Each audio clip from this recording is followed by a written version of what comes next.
Welcome, everyone, to the Million Vegan Grandmothers podcast. And I have Chelsea Davis and Sarina Farb.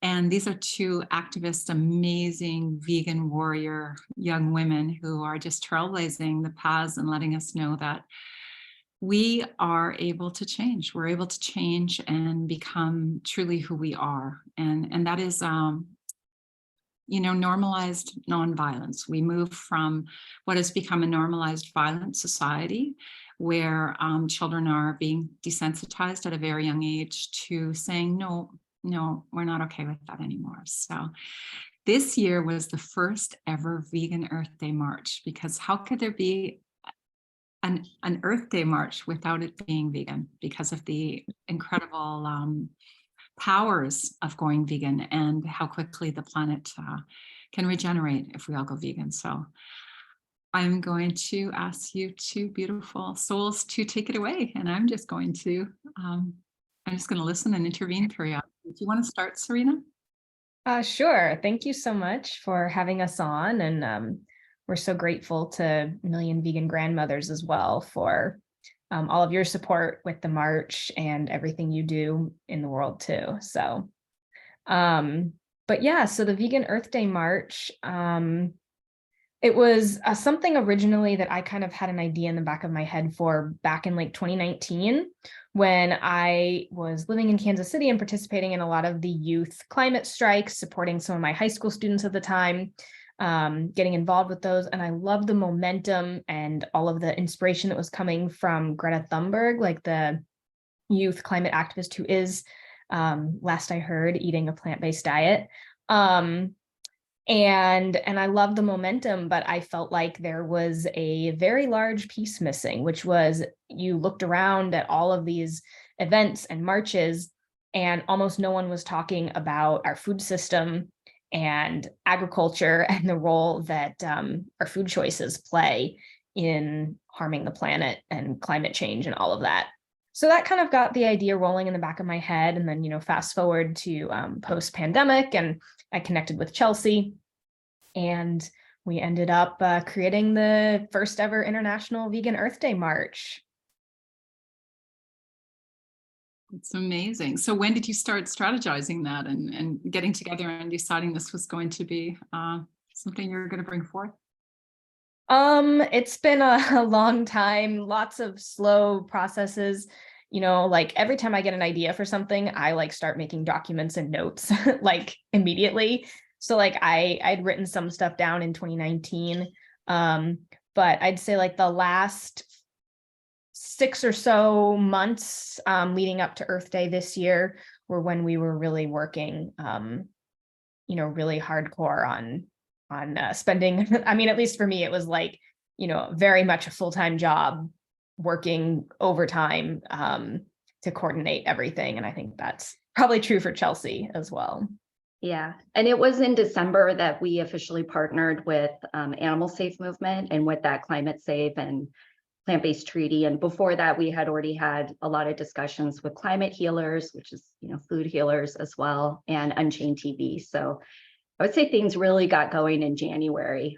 So it was pretty quick that we were able to mobilize.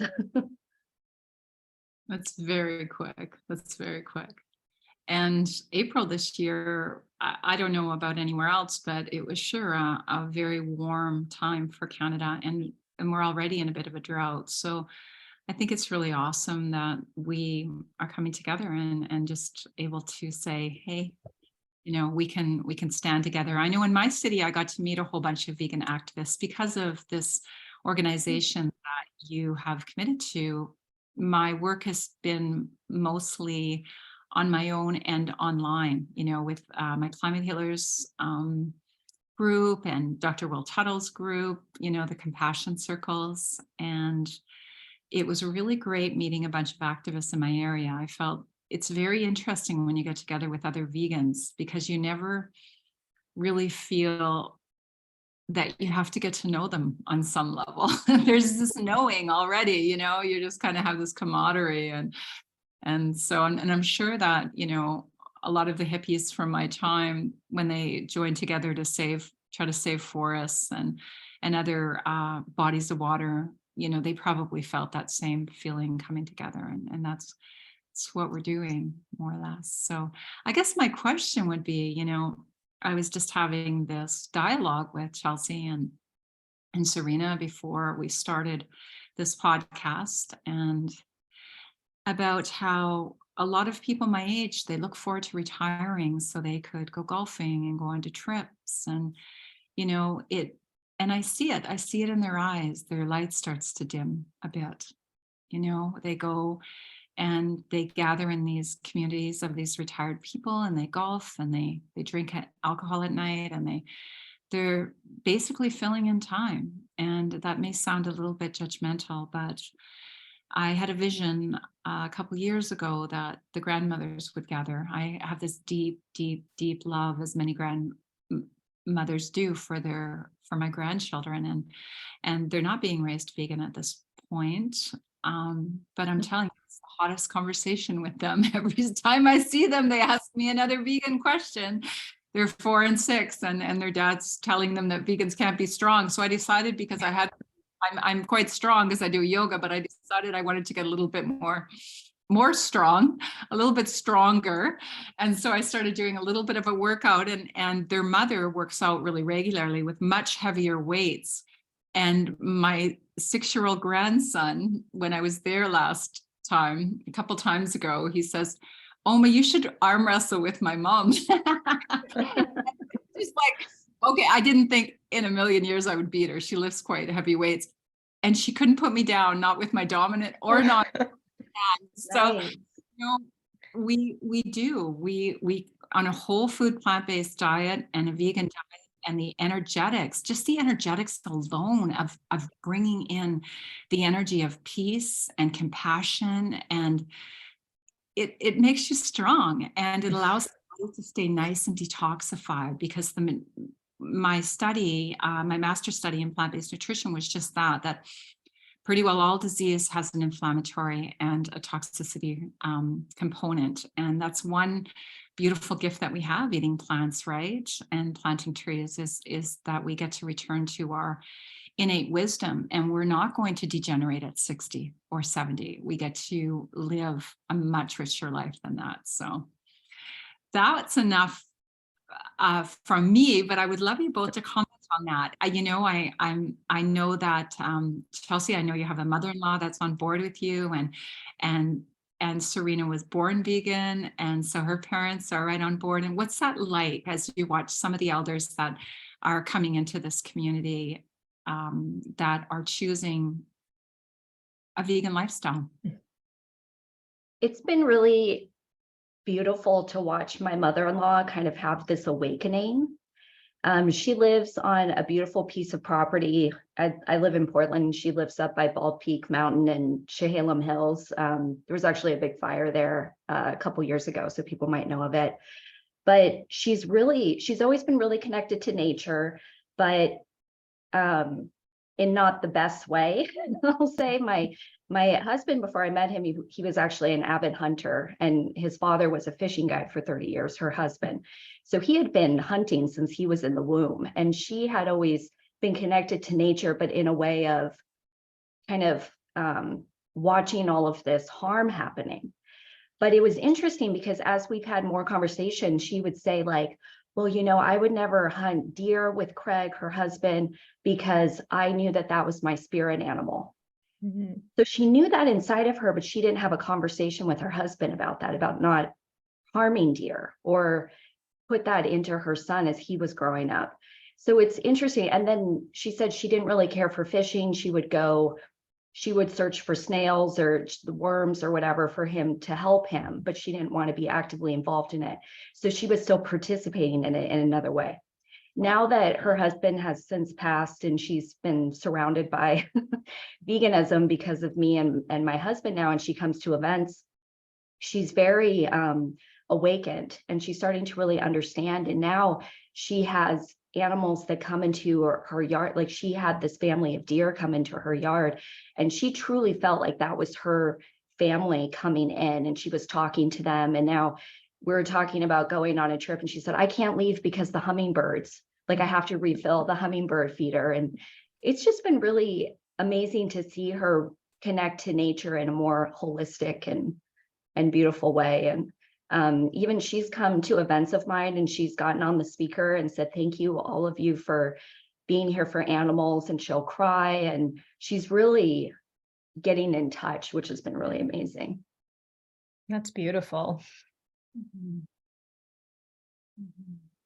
Yeah. And then to speak on the strength aspect that you were talking about with your grandkids, there's some really amazing children's books.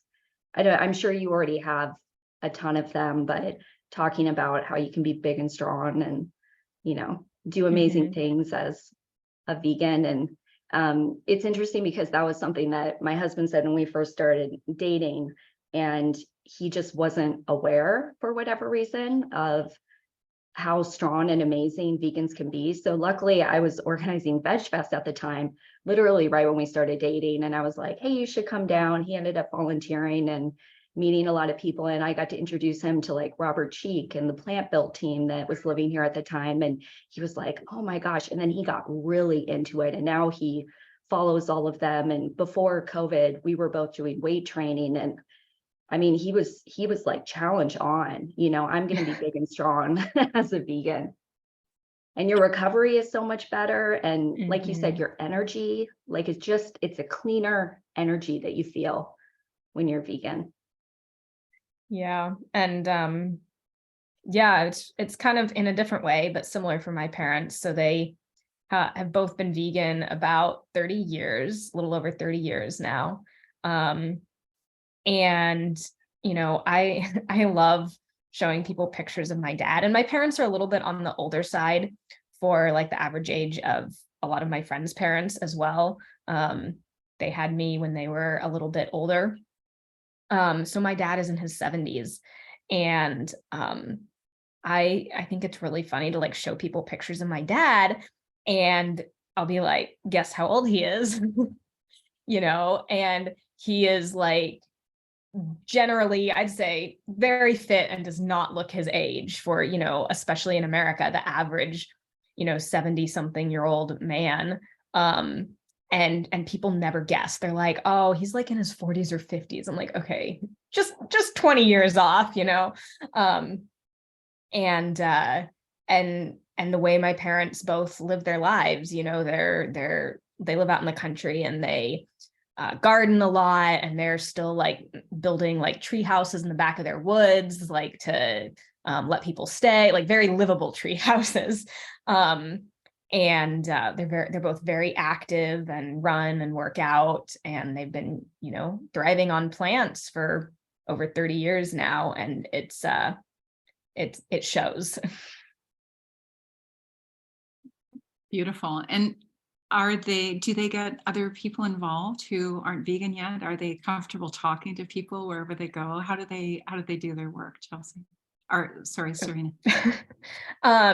Yeah, I mean, a lot of my inspiration for activism came from my mom. So I grew up not just vegan and eating a plant-based diet, but attending protests, Veg Fest. Like I was leafleting when I was, 6 or 7 years old, with my mom. So I had her as a role model. Sometimes, as a child, a little on the maybe annoying side of like, oh, we're in the grocery store. Can we not stop and talk to someone in the dairy aisle for half an hour every time we go to the grocery store? But my mom was very big on, every interaction in life, everything is an opportunity to share the truth with someone else. And my dad is a little quieter sometimes, but and Chelsea knows, but he plays poker, and that's kind of what he does for fun now in his sort of retired age. But every time our family would attend Vegan Summerfest, which is the one main vegan conference that my dad always went to with us, he'd come back and like be sitting at the poker table, and he comes home and would tell us these stories, and he'd be like, oh yeah, this guy was saying this about, he's got high cholesterol and this and that. And he'd be like, so I told him, quit eating that crap. And you can, so he's not the biggest activist most of the time, but when he spends a lot of time around vegans and here's a lot of nutrition information again, he starts sharing it a little bit. Oh, that's great. And Chelsea, does your post-hunting husband, now vegan, does he share messages with his friends, and does he feel comfortable doing that? And does your mother-in-law share with people? So my husband is very confrontational. We're very different, and he loves it. So he's a professional poker player. So Sarina and I have talked about this, and like he brings vegan snacks with him. You know, he plays 5 nights a week, and he brings vegan snacks with him, and he's sharing jerky with people, you know, soy curl jerky and mushroom jerky with people. And one day somebody was like, what else do you have in there? A Rice Krispie treat? And he had a vegan Rice Krispie treat and pulled it out and threw it at him. And he has great conversations with people. And he also plays video games. And a lot of times it's with people that you don't know. And he'll confront people about whatever, you know, if they're using bad language, or if they're, you know, talking, if there's something, and they'll make a joke about him being vegan or something like that. And he's on it. So he has been able to influence some of his friends, which has been really, really cool. And just seeing like how his advocacy is. And I think that really shows that like we need everybody, because everybody's advocacy is a little bit different, and everybody's story is different. Like him being a former hunter, he can reach people that I could never reach.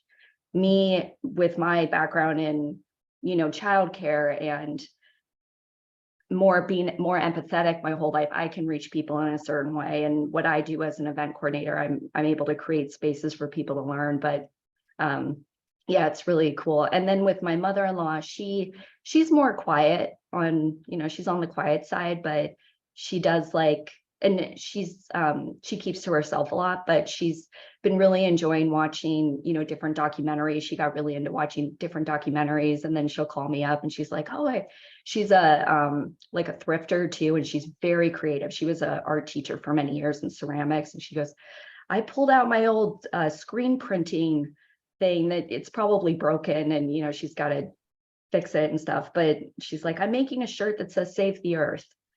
And you know, so she's starting to like do more things like that, which is cool, because then she'll wear things, and then, you know, maybe that'll lead to conversations. Oh, that's great. And yeah, that is always a key piece, is that everything matters. Every little bit of work that we do, every conversation we have, and you know, love looks different for different people. You know, a bunch of young guys. I remember when my son first came and sat at a spirulina booth at the farmer's market and tagged me off for a bit. I'm telling you, there were probably, it was this great big handsome 6'5" guy, you know, selling spirulina, and there were a lot more people that stopped in than when I was there. You know, just a whole different crowd, just attracted a whole different crowd. So I think that's really true. And as we, you know, and to never be surprised at who will have a conversation with us, to not prejudge that. You know, I'm sure that you two are on the front lines a lot more than I am. So I think that, yeah. So I think I would love to have a little bit more conversation before we wrap it up on how we can go forward in, you know, in our cities, the cities that were involved internationally with the first Vegan Earth Day. I know you would like to keep that momentum going, not just on Earth Day. You both. So I know right now with Sarina, you're touring and giving lots of talks, and Chelsea's doing her stuff, and you're both incredibly full on. And I'm wondering what the listeners and the grandmothers and anyone else that wants to join, how we can keep the momentum going in the different cities, and the organizers in those cities also. Yeah. Do you want me to take that on? I'd go for it. Okay. So I think the biggest thing right now is if people were inspired by Vegan Earth Day March, to start a plant-based treaty chapter in your city and start working towards getting your city to endorse, or maybe if you have a large company or even your school, there's a lot of work being done right now, school to school, or especially like with charter schools, they have different rules than public schools do. So you can get further with getting them to adopt, to not have the requirement of having, you know, cow's milk, or having more plant-based options in the schools. Colleges tend to be a little more open to that as well, especially the private colleges. So doing more of that type of work locally, but also looking into what's happening right now in the federal government. The USDA is working on their updating their guidelines specifically for school nutrition right now, and that's continuing to happen. So that's something that people can learn more about and become more aware of and find out how they can be more involved. And I know that the Vegan Grandmothers has sent letters on this, and sending letters to the editor is really powerful too, just getting the word out about that. And with that, also the US Farm Bill is being updated this year, and that only happens every 5 years, same with the USDA school guidelines. So this is really the time to, if you're passionate about this and changing food systems and changing the way that your grandkids or children in your life are being fed food, this is the time to really learn more about it and get as involved as possible. Yeah, So absolutely. is there a place where people could find the letters if they want to tap in? Is there a website? How would people get a hold of the letters or the information that's being generated, at the time, and so that they could forward the letter off or revise it a bit and send it off in present time? Because I know that the Farm Bill, for example, there's a closing dates for this stuff. And so if we get involved, like I often tell the grandmothers, if we get sidetracked, we can completely lose vision. But just to grab that letter, revise it as soon as we can, and then get it off so it doesn't get forgotten, because that's we have this little window of time where we remember stuff.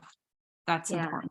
I agree. So I definitely recommend people follow us on social media. We're Vegan Earth Day March. You can find us on Instagram and Facebook, and then also on Twitter, we're vegan_earth_day. And then I would also highly encourage people to follow Chilies on Wheels. Eloisa does incredible work specifically with the USDA, and she's the one that we've been really supporting through the letter writing campaign. And there's a new call to action with the guidelines right now that she's just announced. So I definitely recommend doing that. In terms of the Farm Bill, the Agriculture Fairness Alliance with Connie, she's incredible, and they're doing a lot of amazing work literally on the ground of DC, lobbying every day to try and update the Farm Bill. So highly recommend following them, joining their Vegan Voters Hub, which is a new program that they've started, and just starting to educate yourself. Go and explore both of their websites. There's a lot of wonderful information on there, and then follow them on social media as well, because they post when there's new action items to complete. Great. That's a lot of resources. That's amazing. Sarina, how can people also follow and move forward and follow you specifically with some of the talks you're doing? I'm sure some of them have been recorded. Yeah, so I'm focusing more on the education side right now, and I also share a lot of the resources that Chelsea just shared, like at the end of my talks when people are asking how they can get involved as well. But for me personally, like I have a list of my upcoming public speaking gigs on my website, bornvegan.org. And then I also share and post them on my Instagram, which is bornvegan1. And yeah, and then on my website, I also have an email newsletter, very infrequent, but when I do send it out, it usually has dates and then if people want to get involved or help on the education side of things as well, if they want to organize a lecture or bring me to a school in particular, like high schools and or universities, and I'm going to start scheduling for the fall soon because the school year for this year, at least for universities, is pretty much run out. But that is, I think, where the most potential is right now, like speaking to people, particularly young people who are seeing a lot of the impacts of these things, whether that's climate change or food issues or health issues in their families. It's becoming more and more obvious, and more young people that I talk to are like, yeah, this bothers us. We want to do something about this. We want change. We want better school food. And so I think there's so much potential there with young people in schools and universities being super open to this information and wanting to get involved. So if you know anybody that wants to learn more or have a presentation at their school, you can reach out to me through my website as well. maybe you will come and do a tour through Canada. That would be fun. Maybe I will someday. Summer's best. Yeah, so you're not Yeah. running into icy roads. Great. Uh-huh. Any final words from either one of you? I'd love to add that we also have a newsletter with the Vegan Earth Day March that we're hoping, or we will be keeping up on. So people can visit our website, veganearthdaymarch.org, and sign up for the newsletter there. And we are trying to do our best to, when big things happen with, USDA or the Farm Bill, to send those out and keep people updated and let them know how they can foster change on the local level up to federal level and international.